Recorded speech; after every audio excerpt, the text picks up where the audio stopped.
You know that now? I will tell you that. I will tell you that.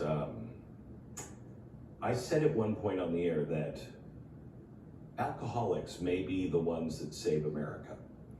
Recovering alcoholics, recovering alcoholics. I'm with you, baby. Because they've already gotten it all out. 100%. They've all said it. They've been broken. They're not hiding anything anymore. I agree with that. And if you're not hiding anything, it gives you such power. Somebody said to me. That is so true. Somebody said to me at one point, I'll just tell you, it was Roger Ailes.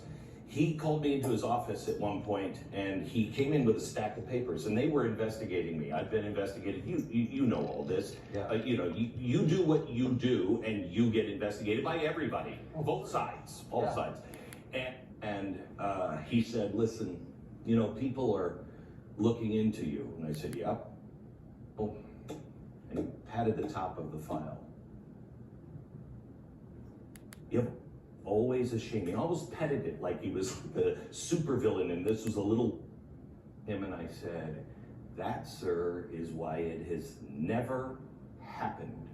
And we had like a third grade stare down for like 45 seconds where he was just looking and reading me. Are other businesses, this happening like the insurance business? It's just television. It's right? just television. It was so bizarre, Tucker. And it is, when people, and when you're not bluffing, it freaks the other side out. They don't know what to do. I agree.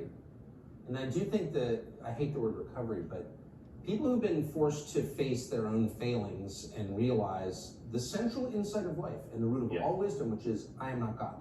Yes. You don't have to have a specific theology to realize that. You just have to be honest and aware and willing to face it. I am not God. And you definitely learn that. If you drink too much, if you party too much as I did, like, there's no pretense like, well, actually, I kind of think I'm God. No. And that's a really good thing to learn. And I trust people like that. And it doesn't even have to be former drinkers or drug people. No, just people who have. Yeah, anyone who's been, whenever I know someone who's gone to prison, I always try to have a party for the person when he gets out, even if it's like a bad crime, because they're always improved by it. Like Jack Abramoff went to prison. I didn't even know him that well, but he got out. I'm not a lobbyist, I'm not in this business. I had a huge party for him at my house. My neighbors were outraged. How can you have Jack Abramoff in here? I was like, he went to prison, like he's out. Like, I now respect him because he can no longer pose as a good person. Right. And that is exactly where I am. I'm not pretending to be a good person. I just painted a painting of Johnny Cash in jail, his mugshot. The best. And I called it Best Day of His Life.